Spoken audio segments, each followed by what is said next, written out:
കണ്ണൂരിൽ digital arrest വഴി വീണ്ടും ലക്ഷങ്ങളുടെ തട്ടിപ്പ്. തലശ്ശേരി സ്വദേശിയായ 77-കാരനിൽ നിന്ന്, അതും പ്രായം ചെന്ന പാവം മനുഷ്യൻ, 45 ലക്ഷം രൂപയാണ് തട്ടിയെടുത്തത്. അനധികൃത പണമിടപാട് നടത്തിയെന്ന് വിശ്വസിപ്പിച്ചായിരുന്നു തട്ടിപ്പ്. തട്ടിപ്പ് സംഘം വ്യാജ അറസ്റ്റ് വാറണ്ട് വാട്സപ്പിലൂടെ അയച്ചു നൽകി. സൈബർ പോലീസ് അന്വേഷണം ആരംഭിച്ചിട്ടുണ്ട്.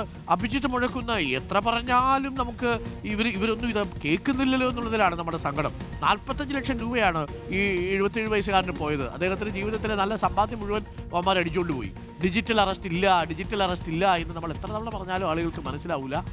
ഈ ചങ്ങാതി എന്തു പറഞ്ഞാണ് ഇവർ ഭീഷണിപ്പെടുത്തിയത്? Abhijith, Arun, good morning. ആമുഖമായി പറയാനുള്ളത് ഡിജിറ്റൽ അറസ്റ്റ് എന്നൊരു സംഗതിയേ ഇല്ല എന്നുള്ളതാണ്.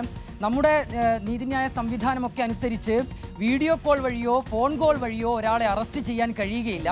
അത് പലതവണ വാർത്താമാധ്യമങ്ങളിലൂടെയും അല്ലാതെയും ഒക്കെ എല്ലാ ഉദ്യോഗസ്ഥരും പോലീസ് ഉദ്യോഗസ്ഥരൊക്കെ പലതവണ വ്യക്തമാക്കിയതാണ്. എന്നിട്ടും ഈ രീതിയിലുള്ള തട്ടിപ്പ് നടക്കുന്നു എന്നുള്ളതാണ് സങ്കടകരമായ കാര്യം.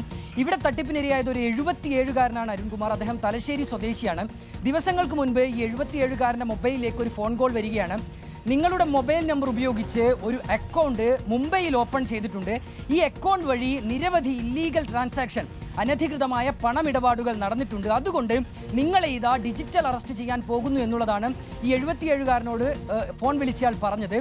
ഇനി അതിൽ നിങ്ങളുടെ പണം പലതരത്തിൽ ഉപയോഗിച്ചിട്ടുണ്ട്. അതിനാൽ നിലവിൽ നിങ്ങളുടെ ബാങ്ക് അക്കൗണ്ടിലുള്ള പണം നഷ്ടമാകാതിരിക്കണമെങ്കിൽ നിലവിലുള്ള ഈ പണമൊക്കെ ഗവൺമെൻറ്റിൻ്റെ ഒരു അക്കൗണ്ടിലേക്ക് മാറ്റണമെന്ന് പറയുന്നു.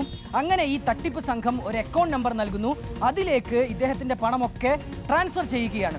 1-2 ലക്ഷമല്ല അരുൺകുമാർ, 45 ലക്ഷം രൂപയാണ് ഈ സംഘം തട്ടിയത്. നിങ്ങളെ ഡിജിറ്റൽ അറസ്റ്റ് ചെയ്യാൻ പോകുന്നു എന്ന് പറയുന്നു. കൂടാതെ ഈ 77-കാരൻ്റെ വാട്സപ്പ് നമ്പറിലേക്ക് ഡിജിറ്റൽ അറസ്റ്റ് വാറണ്ട്, ഈ വ്യാജ അറസ്റ്റ് വാറണ്ടിൻ്റെ കോപ്പിയൊക്കെ അയച്ചു കൊടുക്കുകയും ചെയ്തിട്ടുണ്ട്.